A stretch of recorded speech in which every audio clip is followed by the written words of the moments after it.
Scanner le sens. Relié, non fendu. Un pont vers la maison suivante. Cette pièce n'est pas un 7e épisode. La série en compte 6 et elle est close. Ceci est un pont. Il part d'une phrase qu'on entend partout aujourd'hui. Il la fait passer par la grammaire que 6 planches ont établie et il débouche sur le seuil de la prochaine maison. La phrase est d'une autre époque. Chacun l'a croisée sous une forme ou une autre. Nous faisons partie d'un tout, peu importe le nom qu'on lui donne, et seule l'abstraction humaine crée l'illusion d'en être séparée. Commençons par honorer ce qu'elle veut, le refus de l'isolement, le désir du lien. Ce désir est juste, et rien de ce qui suit ne le conteste. Mais la phrase contient 3 affirmations, déguisées en une seule évidence, et la grammaire du discernement a précisément appris à les dénouer. La première, être partie d'un tout, soit.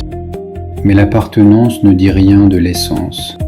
La note fait partie de la symphonie. La note n'a rien d'une petite symphonie. La brique fait partie de la maison. La brique ne loge personne. Être dans une chose et être du même que cette chose sont 2 relations distinctes, et les confondre est un saut que nul ne démontre jamais. On le glisse, porté par la chaleur du mot « tout ». La deuxième, peu importe le nom. Ici, tout se joue, car 6 planches ont établi le contraire. Un tout qui parle et un tout qui ignore ne sont pas 2 étiquettes sur un même bocal. Ce sont 2 architectures incompatibles, et le nom est le lieu où elles se départagent. Dans cette scène, Adam se distingue des anges par une capacité décisive, nommer. Renoncer au nom, sous couvert de largesse d'esprit, revient à renoncer au discernement même. Et la phrase porte en elle son propre retournement. Elle accuse l'abstraction de fabriquer la séparation, mais le tout est la plus haute abstraction qui soit. Nul n'a jamais rencontré le tout. On rencontre des visages, des choses, des seuils. Si l'abstraction est suspecte, la première à comparaître est celle-là. Reste la 3e affirmation. La séparation comme illusion, et c'est elle que la série entière a pesé. Nos textes décrivent autre chose, un réel, cousu. 2 mers qui se rencontrent, et entre elles, un isthme, al-barzakh, le barzakh, qui les fait se toucher sans se confondre. La doublure cousue aux vêtements, le milieu qui se visite et ne s'annexe pas. Dans cette architecture, la séparation ne fait pas obstacle à la rencontre, elle en est la condition. Supprimez l'isthme, et il n'y a plus 2 mers qui se rencontrent. Il n'y a plus qu'une seule eau qui ne rencontre rien. La fusion promet le lien et livre la soupe. Et voici où le pont s'ouvre, car la couture ne garde pas seulement le vrai, elle conditionne l'abondance. La plus courte sourate du livre porte le mot de l'abondance maximale, al-Kawthar, le flux surabondant, donné. Et elle enchaîne aussitôt le don reçu au don rendu, prie et sacrifie. Ce qui est reçu repart.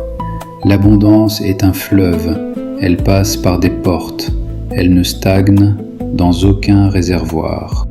En face, le texte nomme Al-Abtar, l'amputé, celui dont rien ne continue. Le partage est le même partout.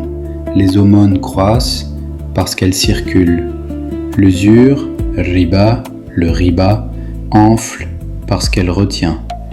Et ce qui retient finit effacé.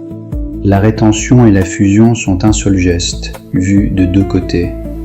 Abolir le seuil, c'est arrêter la circulation. Une pièce voisine de cette maison l'a dit en une ligne, que nous adoptons ici comme loi de passage.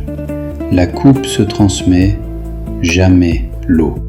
Le seuil se lègue, le flux se reçoit, chacun à sa porte.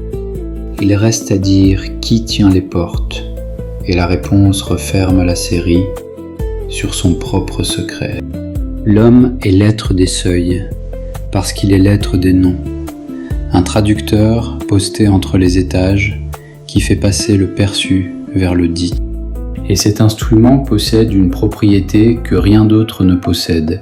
Il peut se prendre lui-même pour objet, se mesurer, se corriger, jusqu'à se nommer.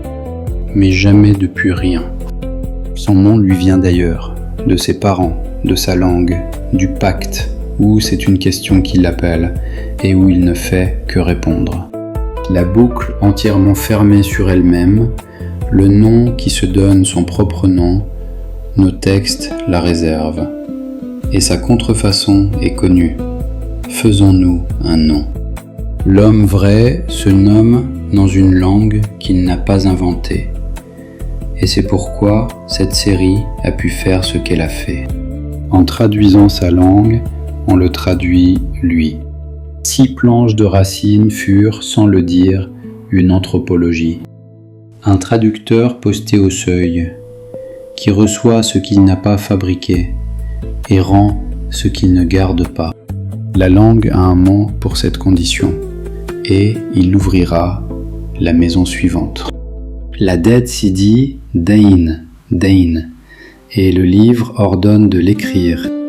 Le jour du compte s'y dit Yawmuddin, Yawmuddin, et l'orientation d'une vie entière s'y dit Din, Din, du même trilitère.